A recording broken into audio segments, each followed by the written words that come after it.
You can do this job two ways. You can deal with an iron fist and have everyone dreading the minute you show up on their doorstep. Or you can be collaborative and work with your managers, your owner-operators, to get better results. I gotta say, as a health inspector, I'm all about getting the best results possible, so I prefer the second method. I cover a lot of different operations, all over the county. Hospitals, school cafeterias, big chains, mom and pop restaurants, fine dining, you name it. I even have an amusement park. Anyway, I have managed to build good working relationships with all those operations. In fact, over the last 6 years I've been on the job, I have not had a single closure or a foodborne illness outbreak on my watch. I'm proud of that, but I didn't do it alone. And I'm proud of that too. The bottom line is, we all have to work together to keep customers safe and serve safe food. Okay, time to go to work.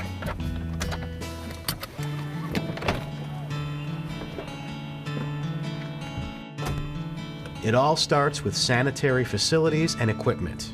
That's basic. That's fundamental. Without sanitary facilities and equipment, you're undermining all your other food safety practices. Besides that, keeping your establishment clean and sanitary will help prevent food from becoming contaminated.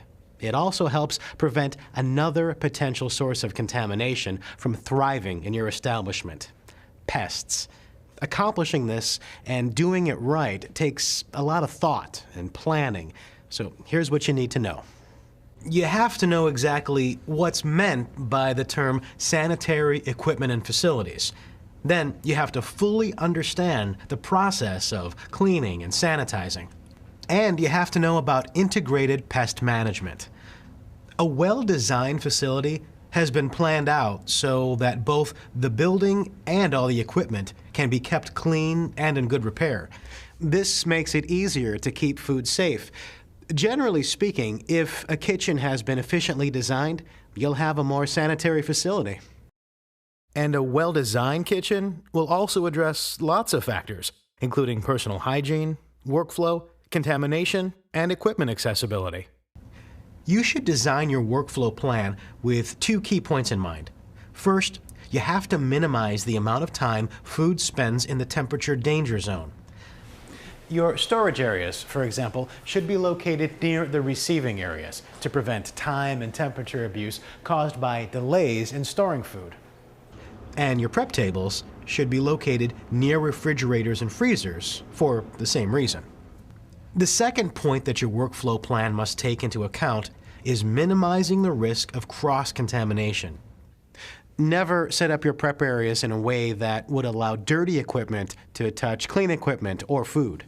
A well-planned layout also ensures equipment is easily accessible for cleaning. That means that you make sure your equipment has been set up so it's easy to disassemble and clean around. Now, when you're talking about sanitary equipment at facilities, there's several considerations to keep in mind. Here's what they are. First, you start off with the plan review. Then, you have to think about the materials for interior flooring. You'll have to know the guidelines for hand washing stations and sanitation standards for equipment surfaces. You've also got guidelines to follow on dishwashing machines and the installation and maintenance of kitchen equipment, plus water supply and plumbing considerations, lighting, ventilation, and last but not least, garbage disposal. A plan review is usually required anytime you have new construction or extensive remodeling. The next thing you need to know regarding your facility is which materials are appropriate for use inside your operation. Your most important consideration here is how easy the establishment will be to clean and maintain. It's especially important to choose the right kind of flooring materials. The flooring should be made of a smooth, non-absorbent material that is durable and easy to clean. And this flooring should be used in food prep and storage areas, dishwashing areas, walk-in coolers, dressing and locker rooms, and restrooms. Your plan should include coving. Coving is a curved, sealed edge placed between the floor and the wall to eliminate sharp corners or gaps that would be impossible to clean. The materials for your facility's walls, ceilings, and doors must be smooth, non-absorbent, durable, and easy to clean. You should choose light colors for walls and ceilings, and make sure walls can withstand repeated washing. Hand washing plays a very important role in food safety. That's why your plans should include lots of hand washing stations that are conveniently located, so employees will be encouraged to wash their hands often. Hand washing stations are required in restrooms and need to be located in food preparation, service, and dishwashing areas. Here's what a properly equipped hand washing station needs to have: hot and cold running water, and the temperature of the water must be at least 100 degrees Fahrenheit, 38 Celsius. Soap.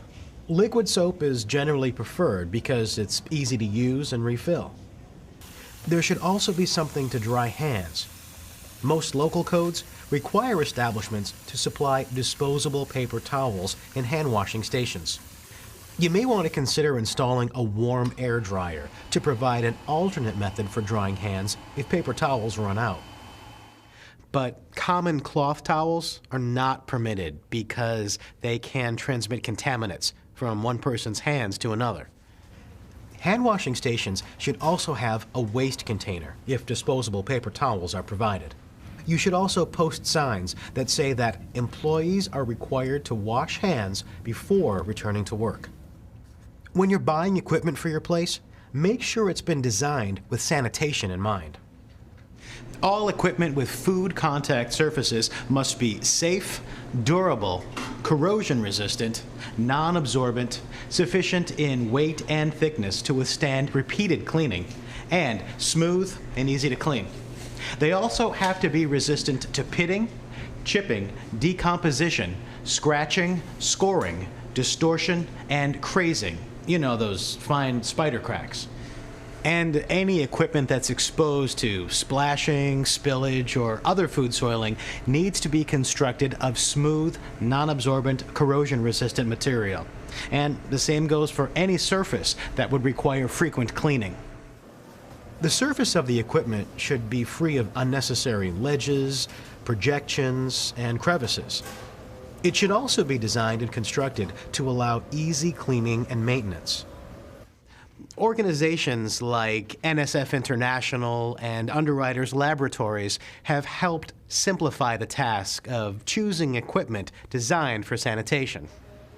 All you have to do is look for the NSF International mark or the UL Environmental and Public Health Product mark on food service equipment. When you see either of those symbols, it means that the equipment has met sanitary standards and is acceptable for food service use. Now, when you're selecting and installing dishwashing machines, you should follow these guidelines. The machine must be raised at least 6 inches, or 15 centimeters, off the floor, so you can clean underneath them easily. Key information about using the machine should be posted on the dishwasher. This information includes proper water temperature, conveyor speed, and water pressure. Your kitchen equipment should be installed so that both the equipment and the areas surrounding it are easy to clean. Everything should also be serviced regularly to keep it in good working order. Your stationary equipment has to be mounted on legs at least 6 inches or 15 centimeters off the floor. Or you could also seal it to a masonry base. Stationary tabletop equipment should be mounted on legs that provide a minimum clearance of 4 inches, or 10 centimeters, between the base of the equipment and the tabletop. Otherwise, the equipment should be sealed to the tabletop, and any gaps between equipment and surrounding countertops and walls must also be sealed. You also have to make sure you're using safe water for cooking, cleaning, and hand washing. Water that's safe to drink is called potable water. Sources of potable water include approved public water mains and private water sources, such as a well, that are regularly maintained and tested. Other sources include closed portable water containers and water transport vehicles. If your operation uses a well, you should check with your local regulatory authority for information on inspections, testing, and other requirements. Generally, wells must be tested at least once a year, and the test reports kept on file. Now, the greatest challenge to water safety is a matter of plumbing, particularly cross connections and backflow. A cross connection is a physical link through which contaminants from drains, sewers, or other wastewater sources can enter the water supply. A running faucet located below the flood rim of a sink or a running hose in a mop bucket are examples of cross connections. A cross connection is dangerous because it allows the possibility of backflow, which is the unwanted reverse flow of contaminants into a potable water system. Backflow can occur whenever the pressure in the potable water supply drops below the pressure of the contaminated supply. There are several methods to prevent backflow. For example, you can install vacuum breakers on faucets. But the only completely reliable method for preventing backflow is to create an air gap. This is an airspace that separates a water supply outlet from any potentially contaminated source. A properly designed and installed sink typically has two air gaps to prevent backflow. One is the airspace between the faucet and the flood rim of the sink. The other is located between the drain pipe of the sink and the floor drain of the establishment. Now, grease traps are often installed to prevent a grease buildup from creating a drain blockage. These traps should be regularly maintained to allow for proper functioning. Because the plumbing on grease traps can also pose a contamination risk, make sure that only licensed plumbers install and maintain those pipes. Another possible plumbing problem, and a dangerous one, can be caused by sewage. Sewage and wastewater are contaminated with pathogens, soils, and chemicals, and it's absolutely essential to prevent them from contaminating food or food contact surfaces. If raw sewage backs up in your operation, close the affected area right away. Then fix the problem and thoroughly clean the area. Sewage is obviously a source of contamination, but a lot of people are surprised to learn that lighting fixtures also pose contamination risks. That's because shattered light bulbs can contaminate food and food contact surfaces. To prevent that kind of contamination, you should use shatter-resistant light bulbs, or put protective covers made of metal mesh or plastic over your fixtures. Here's something you may not know. There are requirements that specify the minimum level of light necessary in each area of your operation. Lighting requirements are usually measured in units called foot candles, or lux. Prep areas require the most light. Here, lighting must be at least 50 foot candles, 540 lux. You'll need at least 20 foot candles, 215 lux of light, in hand washing and dishwashing areas, buffets, salad bars, and displays for produce or packaged food, in wait stations and utensil storage areas, in restrooms, and inside some equipment, such as reach-in coolers. Finally, you'll need at least 10 foot candles, 108 lux of light, inside walk-in coolers and freezers, dry storage areas, and dining rooms. You also have to look at some of the other equipment in your kitchen, like your ventilation. Your ventilation hoods, fans, guards, and ductwork shouldn't ever drip onto food or equipment. Your hood filters or grease extractors have to be tight-fitting and easy to remove, and they should be cleaned on a regular basis. The last thing to look at for a sanitary facility is the procedures and equipment you've put into place to handle garbage. Garbage attracts pests, and it can contaminate food, equipment, and utensils. You have to prevent odors, pests, and possible contamination. So you've got to remove garbage from food preparation areas as quickly as possible. Make sure that garbage containers are leak-proof, waterproof, and pest-proof, and line them with either plastic bags or wet-strength paper bags. All outdoor garbage containers should be placed on a smooth, non-absorbent surface. They should have tight-fitting lids and should be kept covered at all times. And make sure you keep the drain plugs in place. Another thing, garbage containers should be easy to clean, and they should be cleaned frequently. This has to be done, and done thoroughly, and that means cleaning it both inside and out. This should never be done near areas used for food preparation or storage. Okay, that covers sanitary equipment and facilities. Now, I want to talk about cleaning and sanitizing. I want to stop here at Whistling River Amusement Park because, in my book, their food safety practices are second to none. Alan Schumer is a guy who knows a lot about good cleaning and sanitizing practices. To get a handle on cleaning and sanitizing, you have to know the difference between cleaning and sanitizing, the properties and uses of cleaning agents, the different methods of sanitizing, and the different types of dishwashing machines and their proper operation. You'll also have to know how to clean and sanitize equipment using a 3-compartment sink. Then there's the proper storage of utensils, tableware, and equipment, the proper storage of cleaning tools and supplies, and the proper use and storage of hazardous materials. Cleaning is the process of removing food and other types of soil from a surface, such as a prep table or plate, while sanitizing is the process of reducing the number of pathogens on a clean surface to safe levels. Effective cleaning and sanitizing is a 2-step process. Surfaces have got to first be cleaned and rinsed before being sanitized. Yeah, that's exactly right. Everything in the operation has got to be kept clean.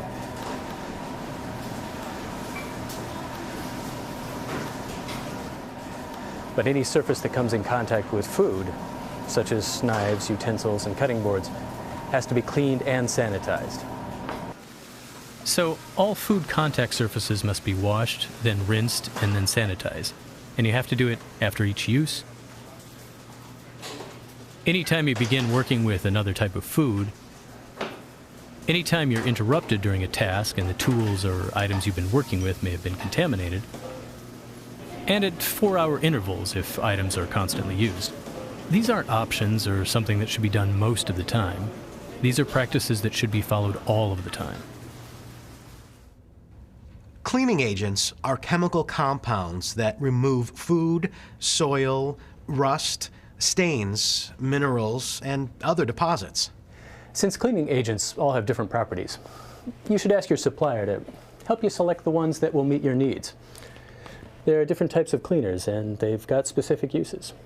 There are general-purpose detergents, which remove fresh dirt from floors, walls, ceilings, prep surfaces, and most equipment and utensils. Heavy-duty detergents, on the other hand, remove wax, aged or dried dirt, and baked-on grease. Dishwasher detergents are an example. Then there are solvent cleaners, which are often called degreasers, and these are alkaline detergents containing a grease-dissolving agent. They work well in areas where grease is burned on and are usually only effective at full strength. Acid cleaners, which are also called delimers, are used on mineral deposits and other soils that alkaline cleaners can't remove. Acid cleaners vary in type and strength and are often used to remove scale in dishwashing machines and steam tables. Abrasive cleaners contain a scouring agent that helps scrub out hard-to-remove soil. If you've got pots and pans with baked-on food, this is what's often used to remove it. Remember to use abrasive cleaners carefully because they can scratch surfaces. There's 2 methods used to sanitize surfaces: heat sanitizing and chemical sanitizing. One way to heat sanitize tableware, utensils, or equipment is to immerse them in hot water. To be effective, the water must be at least 171 degrees Fahrenheit, 77 Celsius, and the items have to be immersed for 30 seconds. When you're heat sanitizing by immersion, you should use a thermometer to check water temperature. It might also be necessary to install a heating device to maintain this temperature. The other heat sanitizing method is the high-temperature dishwashing machine. This uses hot water to sanitize tableware, utensils, and other items. To check the water temperature in these machines, attach temperature-sensitive labels or tape, or a high-temperature probe to items that will be run through the machine. Now, the other way to sanitize uses chemicals. The three most common types of chemical sanitizers are chlorine, iodine, and quaternary ammonium compounds, or quats. Chemical sanitizers are regulated by state and federal environmental protection agencies. And a list of approved sanitizers is available from the federal government. Work with your chemical supplier to choose the right sanitizers for your place. Detergent sanitizer blends can sometimes be used to sanitize items. If you use a detergent sanitizer blend, use it once to clean and a second time to sanitize.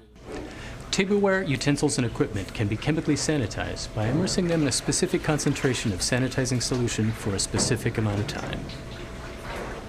You can also rinse, swab, or spray them with the appropriate sanitizing solution. Chemical sanitizers are mixed with water until the right concentration, the proper ratio of sanitizer to water, is reached.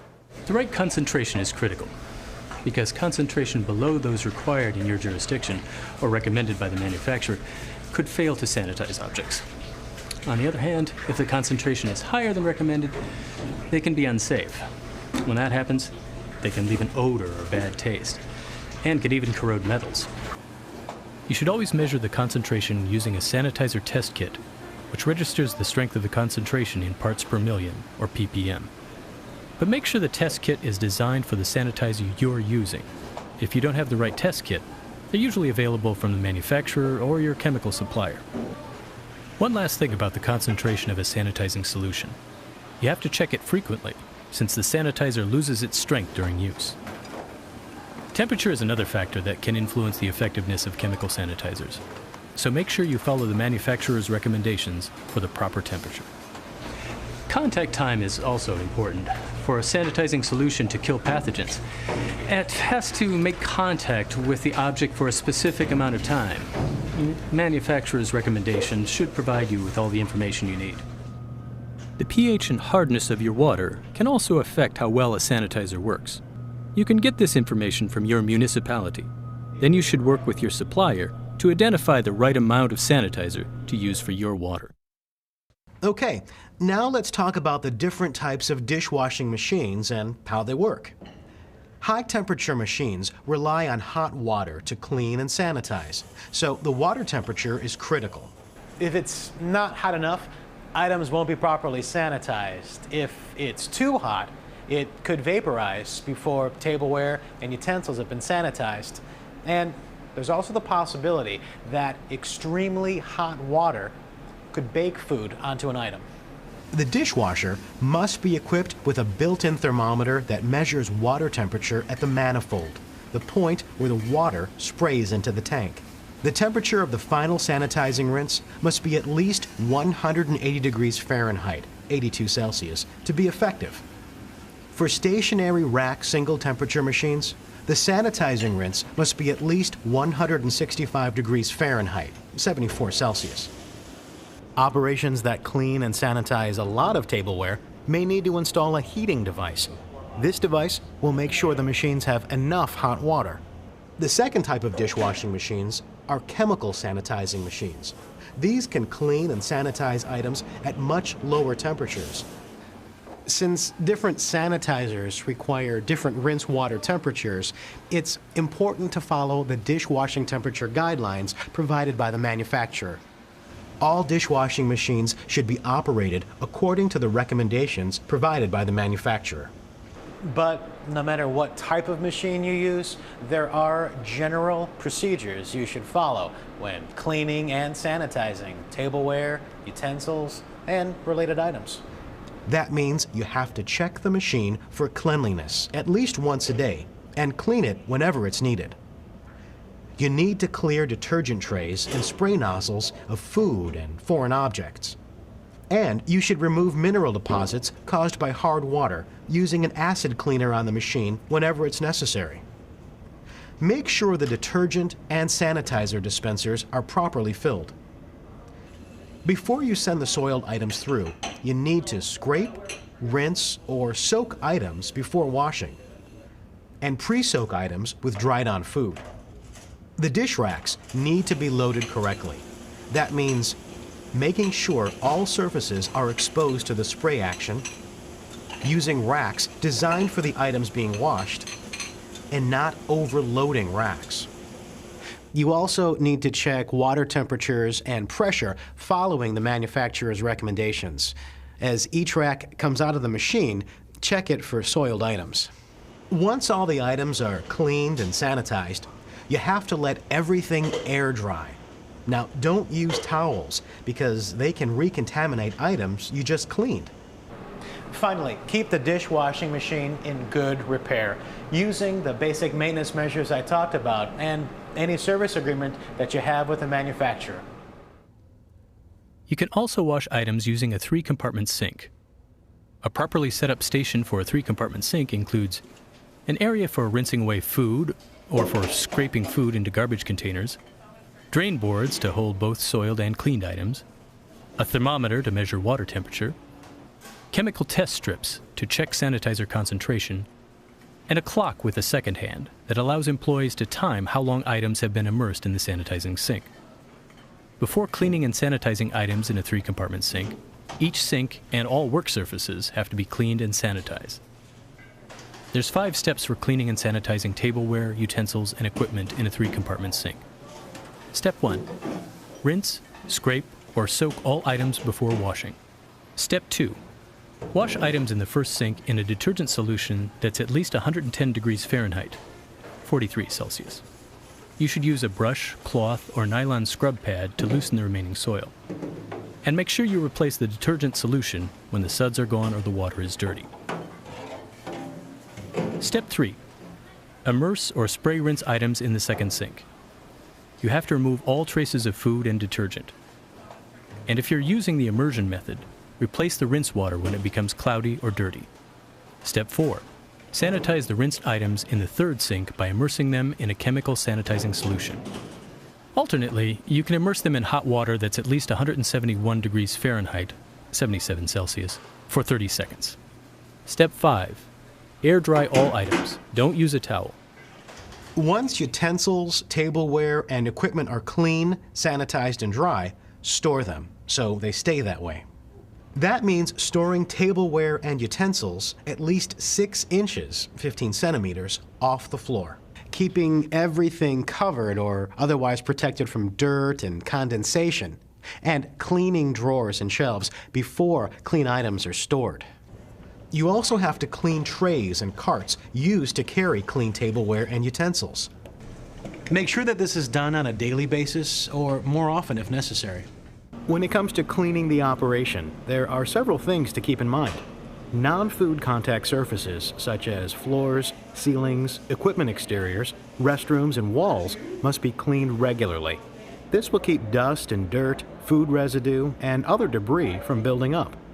To do these jobs, your staff will need the right tools, but if you're not careful, the tools themselves can contaminate surfaces. You can avoid this by replacing any cleaning tools that are worn and by cleaning the tools before putting them away. Assigning tools for specific tasks will also help. For example, you can use one set of tools for cleaning food contact surfaces and another for non-food contact surfaces. And here's a hint. Using color-coded tools can help keep them separate. You have to be just as careful when it comes to cleaning towels. Never use towels meant for food spills for any other purpose, and store them in a sanitizer solution between uses. Always keep towels that come in contact with raw meat, fish, or poultry separate from other cleaning towels. All your cleaning tools and chemicals have to be placed in a storage area away from food and food preparation sites to avoid contamination. That storage area should have things like hooks for hanging cleaning tools to dry, a floor drain for dumping dirty water, and a utility sink for filling buckets and washing cleaning tools.